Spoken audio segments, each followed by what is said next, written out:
programa está oficialmente aberto. Você está no quadro Boteco do Mamá, diretamente aqui do Empório Laura Aguiar, que fica na rua Gabriel Pisa, número 559, no bairro de Santana, na zona norte de São Paulo. Bem, regressamos hoje ao estudo deste livro aqui, ó. Larousse da Cerveja, do grande Ronaldo Morgado. Vamos lá, na obra Larousse da Cerveja, Ronaldo Morgado, seu autor, escreveu que a onda de expansão da cultura cervejeira a partir da Mesopotâmia teve outra rota de difusão, igualmente importante, graças aos trácios, povo que dominava um enorme território onde hoje estão a Bulgária, a Romênia, a Moldávia, partes da Grécia, da Macedônia, da Sérvia e da Turquia.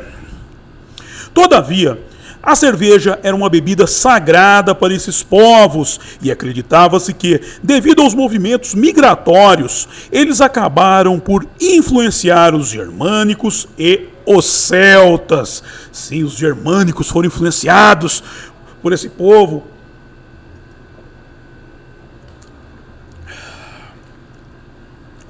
Os celtas, por sua vez, habitaram boa parte da Europa e dividiam-se em várias tribos. Atenção agora, gauleses, belgas, bretões, batavos, escotos. Será que daí que vem o nome escoteiro? Não sei. Eburões, gálatas, trinovantes e caledônios. E foram eles os formadores de países como França, Portugal, Espanha, Bélgica, Inglaterra, Irlanda e Escócia. Dizem que os escoteiros vêm de Scotland, Escócia. Em 12 de dezembro de 2022, no Atlas Obscura, publicado foi o artigo de autoria de Emily Mônaco, alcunhado de cervejeiro, atualizando uma antiga cerveja francesa para consumidores modernos. Lendo-se que, para muitos franceses, a palavra cervois evoca a popular série de quadrinhos de Astérix e Obélix, que narra as aventuras de dois guerreiros gauleses na proto-França ocupada pelos romanos. Nota: Astérix e Obélix foi criada pelo roteirista René Goscinny e pelo desenhista Albert Uderzo e lançado em 1959, tendo como pano de fundo a Gália do ano 50 a.C., durante a invasão das tropas do Império Romano sob o comando de Júlio César. Sim, não foi só Jesus Cristo que teve problema com os romanos. De volta ao texto da senhora Mônaco, todavia, Astérix e Obélix, em companhia do druida, lembra do druida que tinha uma barba assim, um pouquinho maior que a minha, em companhia do druida, que preparava uma poção mágica que os torna temporariamente invencíveis, luta, come e bebe por todo o antigo país. Eles falam muito que essa coisa tem aquela coisa de influência na infância.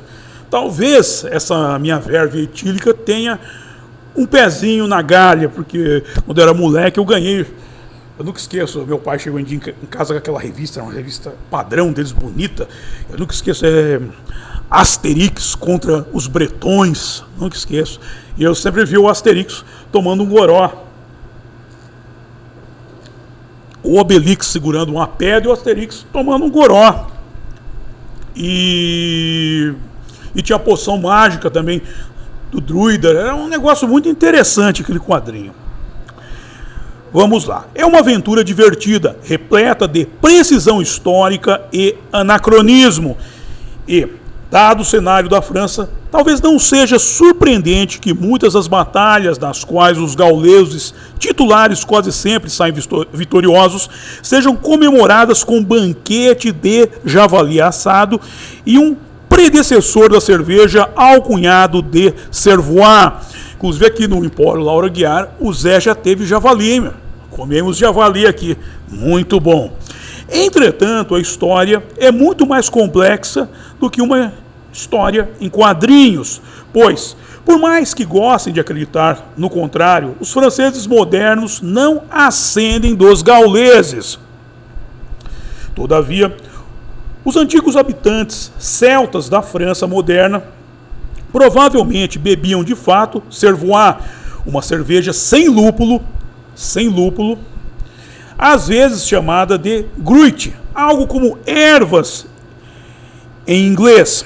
Bem, receitas tradicionais de cervois, segundo Malcolm F. Purrington, professor que leciona sobre a história da cerveja e do álcool na Universidade Northwestern. Pô, tem uma cátedra de história da cerveja e do álcool, cara. Que no Brasil, se soubesse isso, se tivesse isso aqui, eu voltava para a escola, hein, meu? Ó. Malcolm F. Purrington, professor que leciona sobre a história da cerveja e do álcool na Universidade Northwestern, provavelmente tinha um aroma adocicado e herbáceo, a cerveja no caso. Não ele. Vamos ler do começo de novo, senão fica brincando muito, olha o que dá. Bem, receitas tradicionais de cervois, segundo Malcolm F. Purrington, professor que leciona sobre a história da cerveja e do álcool na Universidade Northwestern, provavelmente tinham um aroma adocicado e herbáceo, com uma combinação principal de milefólio, erva dos carpinteiros, que é anti-inflamatória e levemente amarga. Será que é um proto-lúpulo? Será que é daí que eles descobriram o prazer do amargor? De algum lugar saiu a ideia de colocar um agente de amargor na cerveja. Alecrim do mato, que é antibacteriano e tem um aroma adocicado, e murta do brejo, que é um repelente natural e tem um perfume açucarado, embora também pudessem incluir outras ervas e especiarias, dependendo da disponibilidade. Aqui eu faço a seguinte dedução: eles colocaram a erva dos carpinteiros, que é levemente amarga, deve ter sentido o amargor e falou, pô, esse negócio ficou bom. Aí, experimentando outras ervas, eles chegaram no lúpulo. Falaram, pô, isso aqui ficou melhor ainda. E olha que interessante, isso é tudo antibacteriano, repelente, anti-inflamatório. Por isso que bêbado vive tanto, meu. Eu lembro que na época da pandemia, o pessoal ficava falando, não, o único lugar que não pegava essa doença e não funcionava era na Cracolândia. Você vê. Tem uma explicação para a coisa. E a época, esse bando de safado que encheu o saco aí, queria fechar o quê? Os bares. Nós tivemos que beber na clandestinidade para manter a nossa saúde física e mental, mano. Quando quem estava certo era o grande presidente Jair Bolsonaro. Sem mais, Tomadec, um cervejeiro baseado na região de Paris, decidiu recriar uma nova cervois para o parisiense contemporâneo e, embora tenha feito algumas atualizações modernas para estabilizar o sabor, como disse, é um pouco inspirado em druidas cozinhando algo em um caldeirão e jogando ervas nele. Nota, aqui ele está querendo ser intuitivo. Contudo, os druidas eram feiticeiros, ou seja, eram intuitivos, pero no mútil. Como eu digo sempre, a intuição é o acelerador e o pragmatismo é o freio. Sim, os druidas, como bons feiticeiros, eles eram o quê? Cientistas, os verdadeiros cientistas. Gente que lida com pesos e medidas e não implantação de narrativa. Em 20 de maio de 2015, no Beer Gazetter, publicado foi o artigo alcunhado de Você conhece a cervois? Lendo-se que Yggdrasil é um nome engraçado para uma cerveja. Ora que a palavra é de origem viking e significa freixo, a árvore da vida, adorada pela antiga cultura do norte da Europa, que deixou muitos vestígios na Normandia, de onde essa cerveja vem. Pois a North Min Ferme Brasserie de la Chapelle de Saint-Ouen, na França, que produz cervejas em estilos clássicos, é notável também produzir a cervoise francesa antiga. Etimologicamente, cervoise significa bebida fermentada. Aí, por exemplo, a gente tem que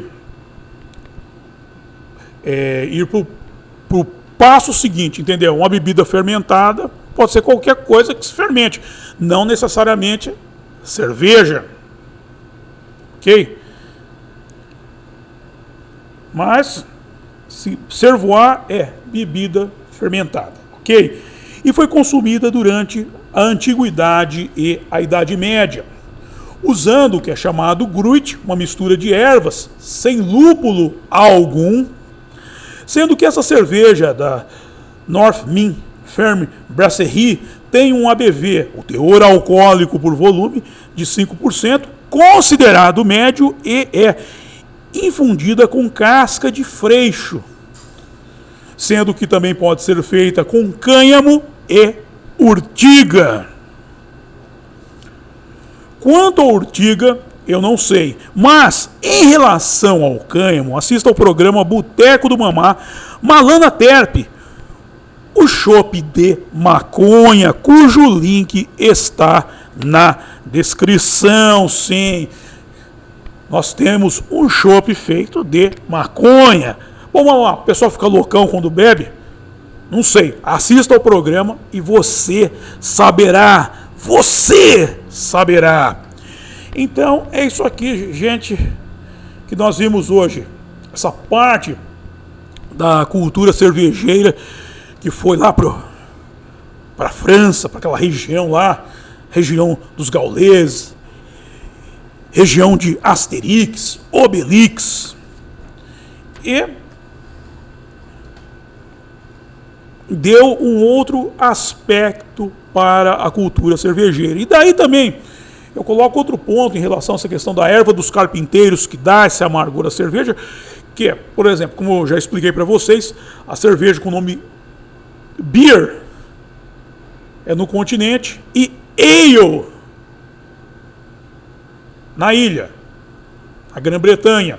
Ale é cerveja sem lúpulo, e o lúpulo foi do continente para a ilha. Ou seja, então, eu creio que eles foram fazendo experiências com várias ervas, experimentaram essa erva dos carpinteiros e talvez outras que suscitassem amargor ao preparo, acharam muito bom e falaram, vamos continuar preparando e vamos ver onde a gente chega.